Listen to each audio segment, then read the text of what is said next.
Hello everyone, আজকে শিখে নেব মায়ের হাতের ইজি অ্যান্ড সিম্পল মূলার পাতুরি রেসিপি। খুবই সহজভাবে তৈরি হয়ে যাবে। অ্যাজ পার দ্য রেসিপি, মূলগুলোকে কেটে জলের মধ্যে রাখা হয়েছিল। দিয়ে ওটাকে একটা মিক্সির মধ্যে ভেজা মুসুরির ডাল দিয়ে এবং অ্যাজ পার টেস্ট কাঁচা লঙ্কা দিয়ে ভালো করে একটা পেস্ট তৈরি করে নিতে হবে। As you can see, consistency না বেশি পাতলা না বেশি ঘন। এবারে আমরা ব্যাটারে দেব হলুদ গুঁড়ো, লঙ্কা গুঁড়ো, নুন,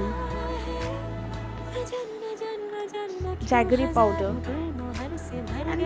মাস্টার্ড অয়েল, কুচনো পেঁয়াজ অ্যান্ড মিক্স মিক্স মিক্স। খুব ভালোভাবে কিন্তু মিক্স করতে হবে ব্যাপারটাকে,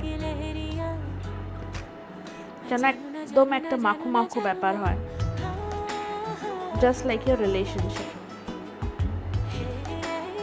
ঢেকে এবারে কিছুক্ষণের জন্য রেস্টে রাখুন। কড়াই গরম হলে ব্যাটারটাকে নামিয়ে ফেলুন। ব্যাস, এবারে নাড়ুন চাড়ুন। এই পদ্ধতি এখন চলবে 10-15 মিনিট। অল্প আঁচে আস্তে আস্তে করে করে তুলতে হবে, তাড়াহুড়ো করলে কিন্তু চলবে না। যতক্ষণ না ব্যাটারটা একটু ঘন হয়ে যাচ্ছে, দেখবেন আস্তে আস্তে কড়াই থেকে এটা ছাড়া শুরু করবে, ভালো মতন শুকনো হয়ে যাবে রেসিপিটা।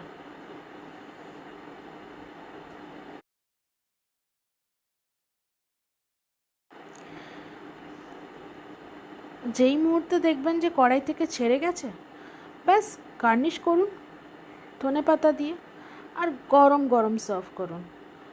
ভাত দিয়ে খান, রুটি, পরোটা, যেটা দিয়ে খুশি খান, মুখে লেগে থাকবে, কথা দিলাম।